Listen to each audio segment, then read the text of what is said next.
Welcome to the Rewards Master. Today I want to talk about taking a break. Taking a break from sign-up bonuses.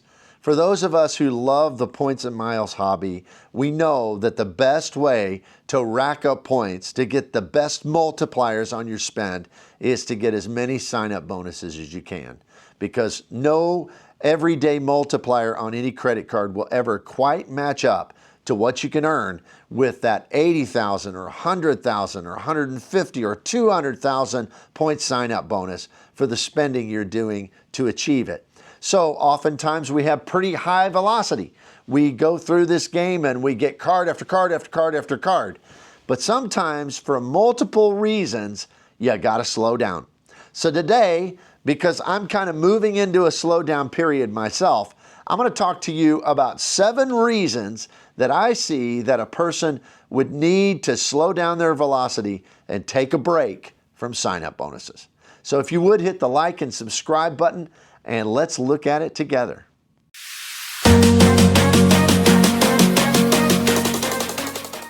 I've had a lot of sign-up bonuses this year. I've kind of went from bonus to bonus to bonus to bonus. Pretty much had them back to back. I think I've had about 9 so far in this calendar year. And it's getting to the point that when I finish the couple I'm still working on to finish, I think I'm going to have to slow down for a while. Now, sometimes in the points and miles hobby, people call that gardening, or they call it slowing down, or they say, I'm taking a break. And there are valid reasons to do that, even though the math tells us all the time that just a high velocity of sign-up bonuses is how you're really going to rack up the millions and millions of points that everybody ultimately wants to take the greatest types of vacations. But there are reasons to slow down and to take a break for a while. And I'm going to go through what I think at least 7 of those reasons are. And there may be more. And I'd love to hear that down in the comments below. So if you can think of some, how about right now, put them down in the comments and we'll see if they match up with the ones that I've identified. Now, the first one is that sometimes you just have too many inquiries. You know, that is a part of your credit report, not a big part of it as far as it doesn't really impact your score that much. But when you start getting up 7, 8, 9, 10, 12 inquiries, hard credit pulls on your credit account, then, you know, it can hinder your score. But more importantly than that, some issuers just take issue with that. They just don't like it. So it can hurt your approval odds.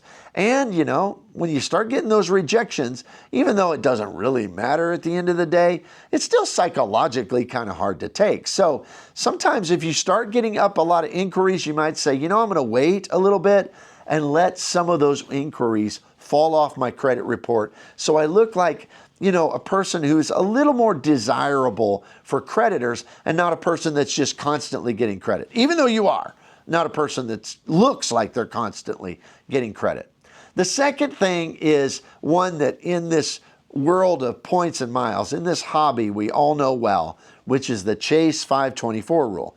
Chase has a 524 rule. Some of the other issuers, even though they're not talked about as much, have things like a 624 rule.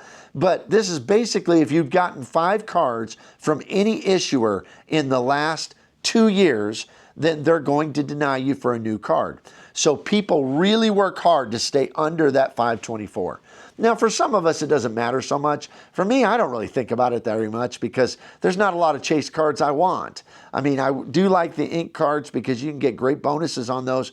But as far as personal cards, there's not a Chase card that I'm kind of pining to have. So it doesn't matter very much to me. And to some people in the game, it doesn't matter at all. But a lot of times, if people are thinking about, you know, getting more ink cards to get, you know, more of those sign-up bonuses, or if they're trying to build out a setup with like some hotel cards, or maybe they want that new Chase airplane card or whatever it is, they will work very hard to keep under that 524. So if you're very concerned about 524, it's a legitimate reason to slow down and to kind of wait for a while for new sign-up bonuses. The third reason is that sometimes we just need to reevaluate our annual fees.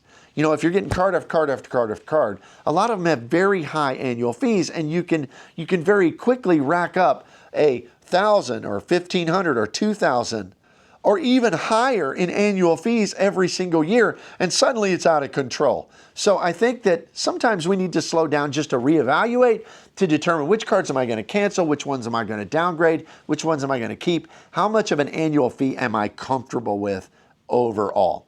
The fourth reason, I think, is something that people who are really passionate about this hobby will maybe understand more than others, is you can get a little obsessive about this. I know I can if I'm not careful. In other words, I got to get the best card, got to get the sign-up bonus, got to get, oh man, how could I pass this up? I just found a 250,000 point sign-up bonus, and it's usually 200,000 points. And so you get obsessive, so you just keep getting more and more sign-up bonuses. And I think we need to step back and say, no, I need to have more self-control in this. And so it's weird to think that a person could be obsessive about something like this, but it definitely can happen because it's definitely an exciting thing to get these bonuses. It feels like free money. It's free points. It's free travel. So I think that has to be considered. The fifth thing to be considered is maybe a person needs to step back and determine what their base setup is going to be. In other words, we talk about multipliers on cards. If you were just using sign-up bonuses, multipliers don't matter at all because every multiplier is great just on getting a sign-up bonus.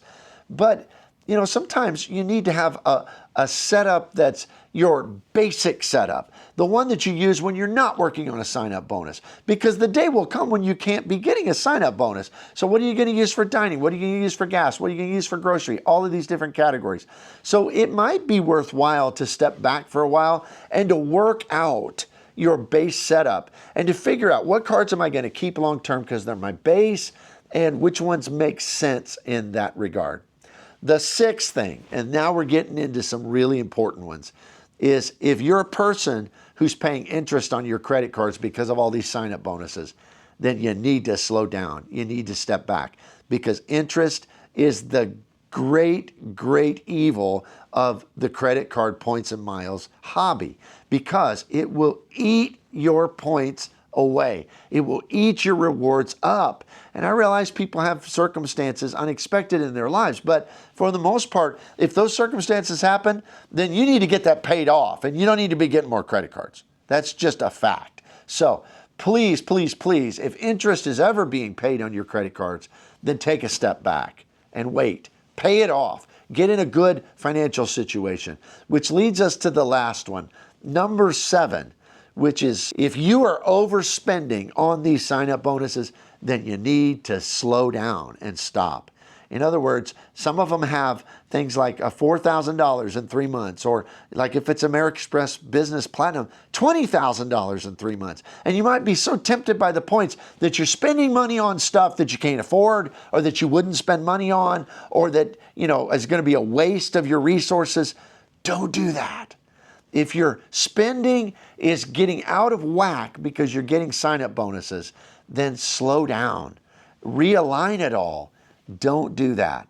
So in all of this, those are my 7 things or reasons that I see why a person should maybe slow down from their sign-up bonuses. You may see others. If you put them down in the comments, I'm going to look at them. I'll respond to them. But if you think of more now, put it down there. I'd love to see what you think are some of the reasons that a person should slow down. Have you had to slow down? Are you in a slow down process right now?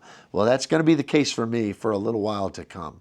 All right, thanks for being here. Consider my channel membership, $2.99 a month. I do special videos for members, and we have a Discord channel for members. You can cancel anytime. You can see that down in the description below. I appreciate you. Please hit the like and subscribe button, and I will see you here next time.